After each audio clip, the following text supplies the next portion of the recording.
mindset, manifestation, feeling your feelings, psychic awareness, feminine awakening, interdependence, bringing the luxury back into spirituality, the deepest friendships you could ever want, conflict resolution, the healthy masculine, the divine feminine. Welcome to High Havingness. Enjoy your journey.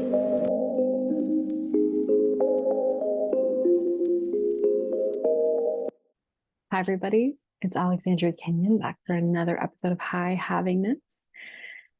Oh, so much energy. Like a nice little burp there. Oh my God, am I embarrassed? I just taught a breathwork class for one of my really dear sisters' fertility awareness groups. Her name is Annalise. She's been on this podcast, and I was invited to guest facilitate a breathwork. And if you've never done breathwork before, it's one of the most amazing ways to get back into your body. And when you add psychic awareness to it and female energy, it just, I don't even know. It's like so transformational in the deepest cellular way. And so I just got done doing that. And I will say that I felt the most alive that I have ever felt because I was so present in holding space, not healing anyone, but just being a grounded space holder, grounding my female space and witnessing other women use their own energy to transform. It is one of my favorite things to do. And it's when I feel the most alive. Felt so good. So we've had an episode now on fertility awareness and cervix and the female space. And it's coming at a beautiful time because I have just left my psychic training program that I have been in for about a year and a half. And it was a male set space and, male and females, but the teaching was done through kind of the lens of the male body, and there's no harm to that. I really wanted to learn through that lens, and I'm taking a step on my journey to really start to own my femininity, my female power, and that space was feeling very limiting and a little bit harmful to that energy. And so I am clearing my agreements with that school and taking a step into the unknown, which I've done many times on this journey. I'm sure if you're listening, you've also done many times when you know that there's a natural ending and you have to hold yourself into, I don't know what's unfolding next and why this is happening, but I know it has to happen. And that takes a lot of bravery and courage. So I want to validate you for being here and listening and taking the time to connect with you. I think that that's one of the most powerful thing that we can do. And how often do we avoid it? Myself included. I set an intention. I'm bleeding and I'm on day 2 of my cycle. So I set the intention. I was like, I really want to be with me. And I honestly don't know what that even looks like anymore. I've had so much space held for me in meditation and psychicness that I'm kind of like a little Bambi with wobbly legs right now. Like, okay, what am I holding and how do I hold myself? And is this like an everyday morning meditation routine? The feminine operates so differently, at least me. My body doesn't love having routines or rigidity about creativity or psychicness. I did that. I did the training and the grounding and the routines and all of that stuff. And I'm noticing so much more freedom coming into my psychic world, and I'm loving it, and I missed it a lot. And there's a little bit of a tear because I had to kind of disown that part of me to be in this space. She's really excited to be coming home. I rejected her because, her psychicness was very overwhelming. And so I'm excited for her to come home. And so I want to tell you guys a little story today about my first manifestation that I went not my first manifestation, but the manifestation I wanted the absolute most, and what happened. And it involves my separation from my ex-husband and my photography career.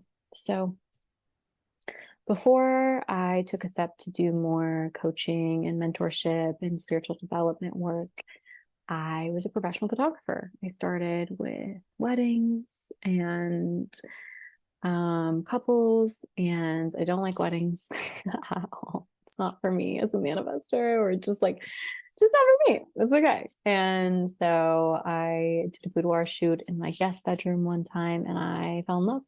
I fell in love with femininity, the female form, holding space for a woman to truly see herself. And it's still a core value in everything that I offer, is holding space for a woman to see who she is. That's it. Because that's the basis of everything that I do. It's been rewarding in so many ways. I'm so grateful. And so I had this amazing boudoir photography career. It got really big. It became a big production. There were studios and assistants and all of this stuff. I became a CEO at 24 of like a multiple six-figure business. It was wild. It was a wild time. And I did really well. And I'm proud of that part of me. I often like shame her. I'm trying really hard not to, because when I started my spiritual journey, there was this like energy that came in that told me that in order to prove myself spiritually, I had to have less, that I wasn't allowed to be luxurious, and that I had to prove myself through poverty.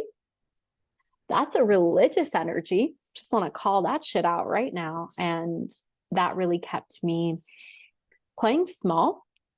One of my lovely mentors called it out one time in me. She was like, looks like when your mom died, you just really stopped playing the game. You're like, fuck this. I see the game. I don't want to play it. And that's fair. I think sometimes when we're blown open and there's all of this grief and all of this pain to process, and we start to really come home to ourselves, which is one of the most challenging things that we can do, right? But also the most rewarding, that I just couldn't.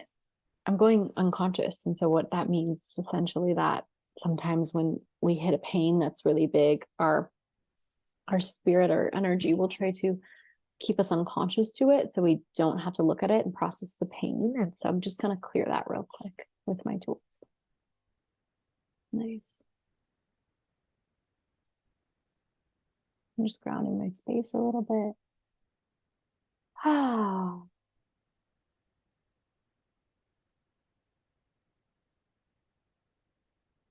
Hmm.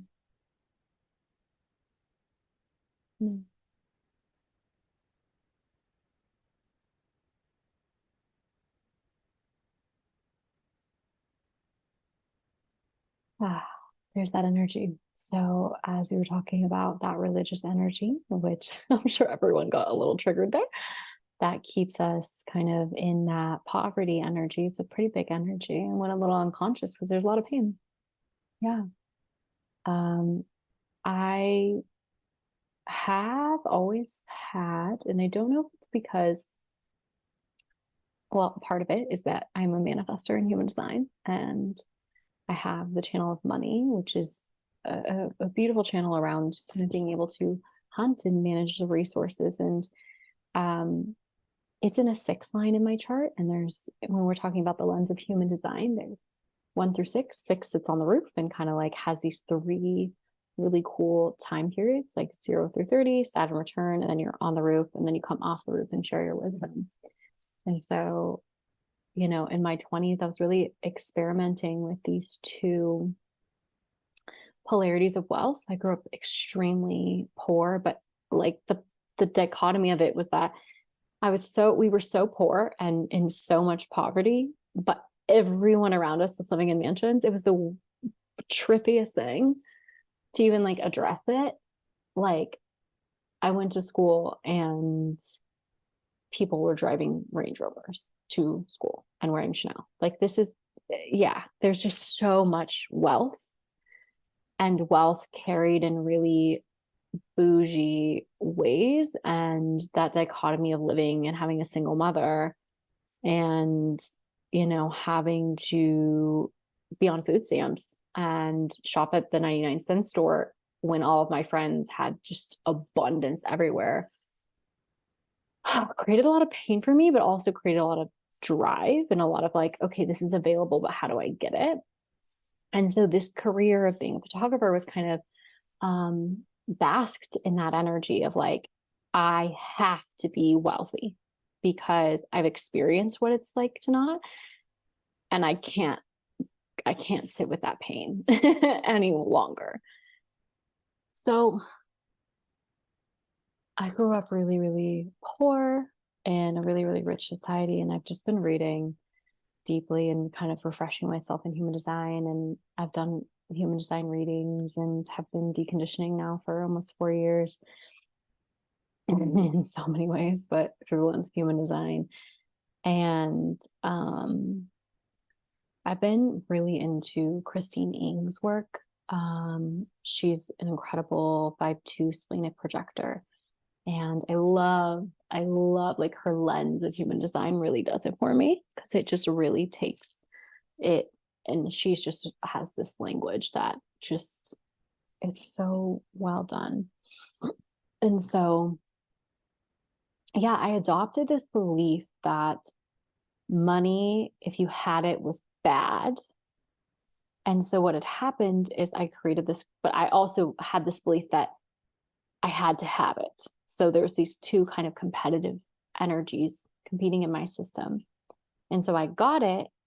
And by got it, I mean, I was making probably about $200,000 a year. And that to me was extreme wealth. Like, I did not know what to do. And to mention, I also had a husband who brought his own income in. So, and we lived in a space in Jacksonville, North Carolina, where our mortgage was like $800 a month. So we had a lot of excess and abundance. And it was really beautiful to do that off my own name. I'm so proud of me. But yeah, there was these two competing parts. That part of me had to have wealth, and part of me thought that wealth was bad. And these parts still kind of compete sometimes. But essentially, when my mom passed, the part of me that said wealth is bad started to take over. And this part of me has shamed me so deeply, and kept me so limited, because it was protecting this part that felt fully responsible for not spending time or healing my mother. And these are really, really core themes in my life that I kind of run through around separation and boundaries and taking responsibility for what is mine. And a lot of my work, including in some upcoming things that are coming, are really based on that radical self identity responsibility and owning what is yours to heal and what isn't, and allowing people to really be who they are, to have their own consequences, to take responsibility for their lives. Because when we take responsibility for our lives, everyone around us, if they're willing, can match that energy. It's really lovely to see. But anyway, I grabbed my notes because spiritual poverty energy, which is really based on religious energy and a lot of past life energy, and really a really big theme of this podcast, high havingness. Because if I've had the havingness to have my own career based off of my feminine creative energy and make $200,000 a year doing it, I'm going to do it again, but in a way where I am not healing everybody, where I'm supporting everyone in healing themselves, and I'm not getting burned out, and I have boundaries. So that's really where I'm at currently. And it was a really lengthy way to getting to this story. So I retire. My mom passes. She commits suicide. Big words, lots of energy there. I'm okay. It's just really important for me to own that truth. That's why I say it. It's just, it's so intense. I have to own that. And I lose myself into the grief, which is what I wanted. I stopped drinking alcohol. I stopped doing all of these things and came home to myself. And I made a commitment in that moment that if I'm going to survive, if I'm going to survive this amount of grief, I'm going to have to be with it. I'm going to have to sit with it and tend to it and nurture it. And I'm going to have to accept that I'm not okay. Yeah, I was not. And also the dichotomy of that is that I was also the most okay I've ever been, because I got to drop all the masks that I was wearing and just be emotional and just be all of the things that I was shamed for being. And I finally had like the excuse, right? My mom died. I was like, great. I get to go be with all my victim parts and be with them and tend to them and cry and scream and let it out. And I did that. And the creative energy became so focused on my healing that I no longer could be in resonance with my photography career, because that was a career where I stepped over my boundaries and was healing other people, and I didn't have them. So I couldn't do that work in a way that was safe and healthy for my body, my aura, my spirit, all that kind of shit. And so I, being the Leo that I am, made a dramatic announcement that I was retiring. And God, that was the hardest video I've ever recorded. And yeah, it was deep. And so about a year later, maybe after that video, I was getting separated from my husband, moving from Jacksonville, North Carolina to Asheville. And I was on a trip with my really dear sister, and she held such amazing space for me. And I was not well. I had just went through a complete nervous system breakdown and was experiencing a lot of panic and just a lot of stress, deeply, that I didn't think that I could move through. It was a lot of terror of how am I going to survive the only thing in my life that I know is stable, which is my husband. But I know that I can't be in this relationship anymore and be myself. And I love this man deeply, and I know that I can't grow here anymore. The soil has reached its capacity. And so I made this decision, and I put all this energy into moving to Asheville. And my friend is from Morganton, which is about an hour away. And so I drove up and we started looking at apartments. And something that's really important to me and I own is that I don't compromise on my living situation. I can be very hermity. My home is beautiful. My mother was an interior designer. I grew up in kind of the lack of having a home that had harmony. So that's very important to my inner child and also adult me. So we were kind of going through what I could afford versus like what made me feel comfortable at the time, because I had retired, I had no job, and I was like, I have to move to another city that's kind of expensive. And I had a savings account. So I was like, I'm going to live off my savings until I figure it out, right? And so I remember going through that experience, and it was really hard to not have like that part validated. Like, it's okay to want nice things. It's okay to have havingness, and instead kind of be discouraged by other people. Like, oh, you need to do what's practical and what's not alive. Because I do think that when we, for me, when I invest in my living situation, because it's such a core part of who I am, through the lens of human design, I have an open G center. And through the lens of astrology, I have Gemini in the fourth. I'm sorry, I have Venus in the fourth in Gemini. So I have to, like, having a nice home is it for me. It provides so much stability and comfort. That's where I seek my security in life. And so, yeah, at that moment, I felt really disempowered, and that I wasn't going to be able to move to Asheville, and I didn't know what I was going to do. And so the last place that we had looked kind of was the answer to my problems. And it was something that I had created visually 2 years ago. I had a photography studio in Jacksonville, a little outside of there in Richlands, North Carolina. And it was so sweet, but it wasn't my dream. My dream was to have a more modern, like, industrial studio, like kind of in the city, and kind of have a more city lifestyle. And so I went and viewed this apartment, and they didn't have any one bedrooms to show me, but then the guy got this like aha idea. and his name was Michael. I remember it. And he showed me, he's like, we have these work live studios. Would you be interested in that? I'm like, what is that? He's like, it's a 1-bedroom apartment on top of a studio space. And I said, shh. And I was screaming on the inside because it was everything I had wanted in the past. I was like, I'm so excited about this. It was amazing. I walked through, I was like, this is it. Good. The excitement brought me kind of a little out of body. So I didn't really like check the boxes of everything, but I was like, this is it. This is it. I'm good. This feels great. Right. It's a very grandiose space. It was beautiful and stunning. And said, okay. So I was like, okay, I can move here because I have this space where I'm going to be able to make income and also an apartment. And also this is aligned. And so excited. I shared the news. I was kind of moving to Asheville, which was incredibly difficult to separate from my life in Jacksonville and separate from the community and the support I had there and the friendships, and do it on my own. And thank God my ex-husband was so incredibly supportive. He helped me move. And I got there and I was so excited. I announced the Goddess Studio, and it was going to be just this beautiful space to, to heal in. And I set up the studio. It was freaking stunning. And I was like, okay, I did it. I've arrived. Like, I've manifested it.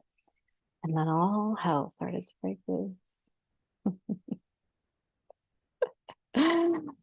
The studio was on a really very, very busy, noisy road. And I had lived in Jacksonville, a very small town, and on a cul-de-sac in a home that was stunning because we had remodeled it. And so the adjustment to living in a higher vibrational city, Asheville lives on so much quartz.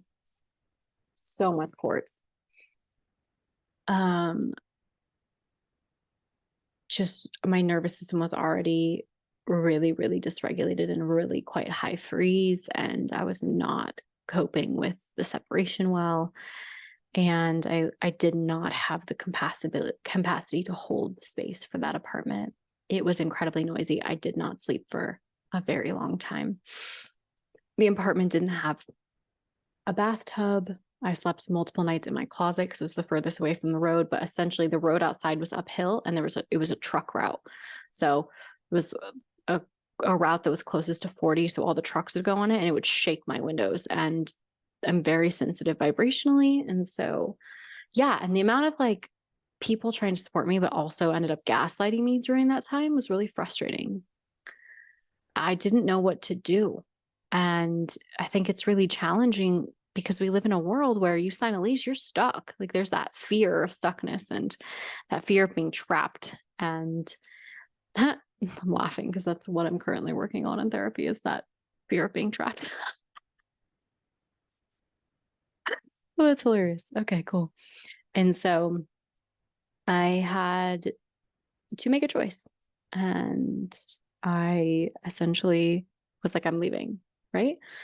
I tend to, when things get really hard, and this time a lot of the karma was starting to come up. We're sitting on a massive amounts of clear quartz crystals here, which initiate the shit out of you. If you come to Asheville, it is often described as a trial by fire. Will you stay and can you ground here? And that was the deepest trial by fire I'd ever been on. I thought that there was going to be a happily ever after and everything was going to be fine. But Spirit was like, no, you are being initiated into being a huntress, a warrior, and a spiritual warrior nonetheless. So you're going to have to move through this. And so I was like, nope, I'm going to run from it. Here's what happened. I'm such a good manifester. I manifested a house. I said, okay, I'm going to live in it. It was adorable. I drew the picture of it and it came true. It was a 100-year-old cottage in Hendersonville, which is about 30 minutes outside the city grid. And I was like, okay, good. Because Asheville city grid is very energetically intense. There's been many people who shared stories about the Indians having gathered, and this was kind of a place of warfare and meeting. And it's very vortexy, but it's not a place that you find a lot of grounding, and it's pretty ungrounding. And so I manifested this other house. I went to move in. I'm not kidding you. I spent $1,500 on movers, got all my shit. They drove the truck there, and the house had flooded. and I had to make another decision, and the house did not feel safe. It was kind of moldy and um, flooded and haunted. And I was like, I'm going to do this. It's the only next step that I have. And I got to say no to that. I got all my money back on that, thank God. And I moved back into the apartment, and I just had to kind of commit to the goddess studio and just be there, and to kind of move through the extreme discomfort and learn how to sleep. And it had no bath. I couldn't even regulate in the bath. And that's how I regulated. And I had to learn all these new regulation tools. And this is what brought me to my mentor, Olivia Ray. Shout out. Hey, girl. Thank you for fucking existing in my life when I didn't know if I would make it. Yeah, that brings me tears. And this is why I offer mentorship, because for women, it's very different. We need community. We need support. We've been programmed out of it. We have been taught that we're not allowed to have it because men are afraid of women coming together and being powerful. Women were burned at the stake for gathering. And so, Olivia fucking Ray, thank you from the bottom of my heart. I have deep gratitude for helping me clear that energy and trusting me and holding space for me as I started to step into nervous system regulation and psychic awareness. I appreciate you so much. And you are a reason that I'm here on my path. Thank you. God damn. A queen, truly. And yeah, I started to get stronger, and I started to kind of dance with some of the sister circles in Asheville, and I decided to make the Goddess Studio, turned it into Eden. Okay.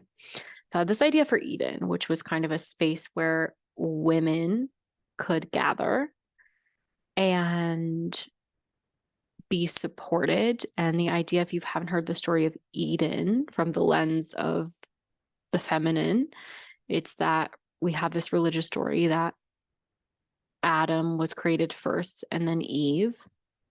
And that was the divine masculine and the divine feminine. And the Eve would be submissive to Adam and was made from her rib, which makes no sense because, you know, babies do come through the feminine, and every single human being on this planet has literally been birthed through a woman's body. and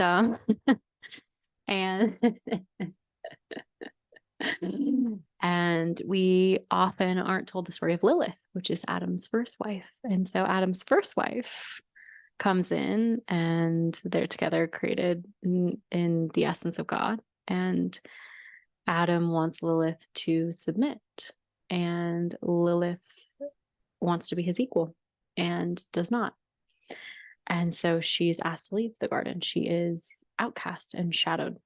And this is why so many women carry that energy of having to be submissive to men, having men lead them, because of this story that of Lilith, who's outcasted and then becomes this demon who murders people's children. So reclaiming Lilith is a big part of shadow work. It's reclaiming the parts of you who have been outcasted due to the male-centered religious aspect of the society that we live in. So Eden was the idea of bringing those outcasted feminine people together and creating space for all aspects of the feminine to exist in heaven on earth. I thought it was really fucking cool to name it that. And I invited some people to be a part of it. And I'll tell you this, that so much karma has started to come up between people. And, you know, when you're in female spaces, using your voice and integrity. And there was times I didn't like how I was behaving. And there was times that I didn't like how a lot of other women were behaving.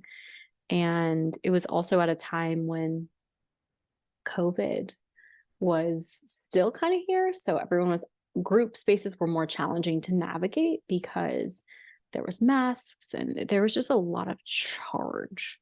And I remember getting a message from Spirit being like, it's not the time. This is 3 years too early.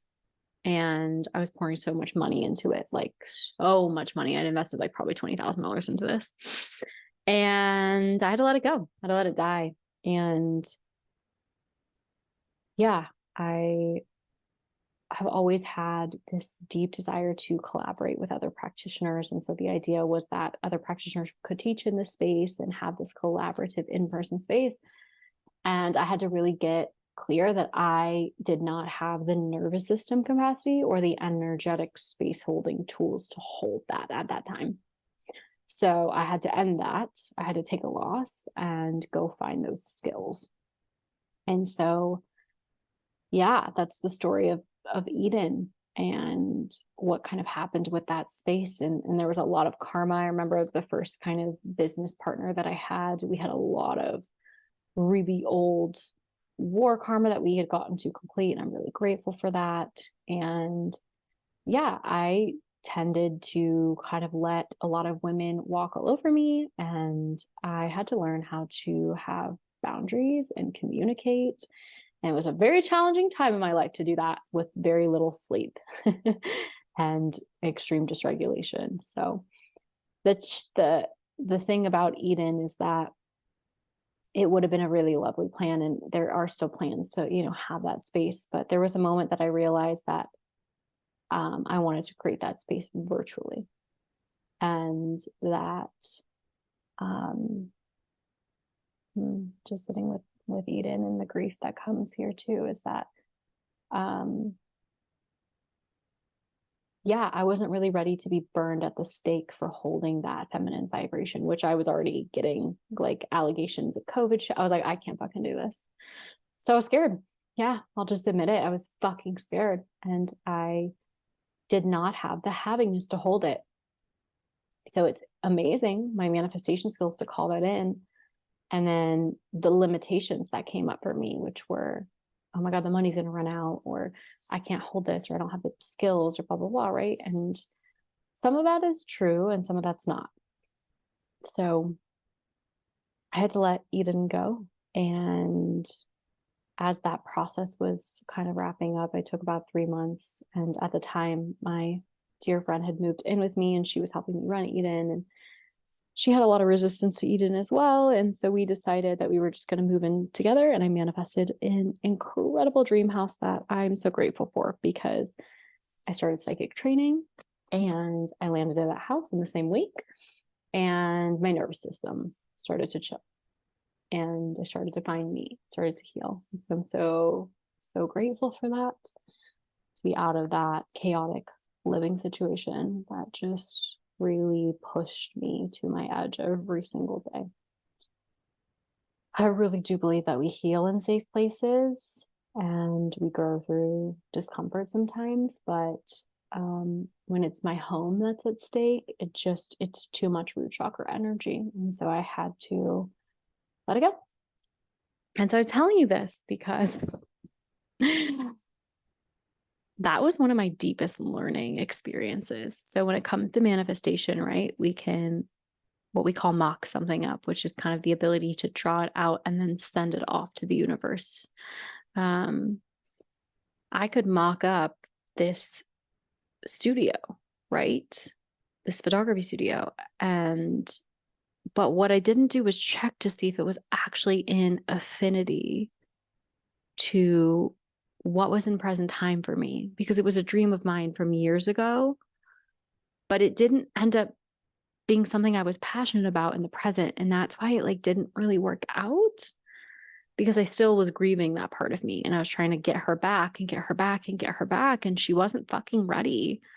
She needed another year and I wouldn't give it to her. She wanted just a 1-bedroom apartment without the extra stuff. And it would have been way more cost effective. But the best part is Eden happens. The Goddess Studio happened and they exist. And I'm grateful for them too, because I got to meet one of my dream one-on-one clients and do photo shoots and host an 11/11 manifestation circle and, really step into my power as a spiritual teacher in a lot of ways and clear the energy and deal with it. There's just so much that I learned. So when we manifest something, oftentimes our limitations come up immediately. My limitation that was being mirrored back to me is my nervous system was not regulated. I was still in like a very, very sympathetic activation, and I couldn't get chill.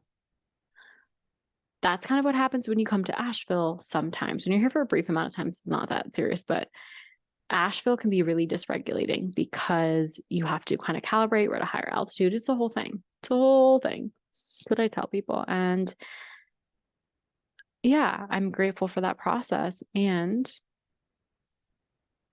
it got me exactly where I needed to go. And I would never do that again. There's nothing worse than losing sleep. And the best part about all of this is this was happening during my Saturn return in the 12th house of isolation and sleep and nervous system and just like deep psychological shit and past life shit in the house of enemies, hidden enemies. I shit you not. People came at me. And I lost one of my best friends in that process. And I'd love to do a podcast on that soon at some time, but it's a very tender process. It's a very tender thing for me still. So I don't talk about it publicly yet. And yeah, there were a lot of energies, and it put me into a place of deep hypervigilance that I am actively trying to heal now. And 2 crows just flew over very intently. And so I just honor all of the parts of me who wanted that dream, who didn't want that dream, who were traumatized by the dream. And I often tell people, your manifestations are going to have duality in them. We live on this planet. So you may manifest something and it's going to show you perhaps the areas in which you need to, grow into to support that manifestation into happening. And I wasn't ready.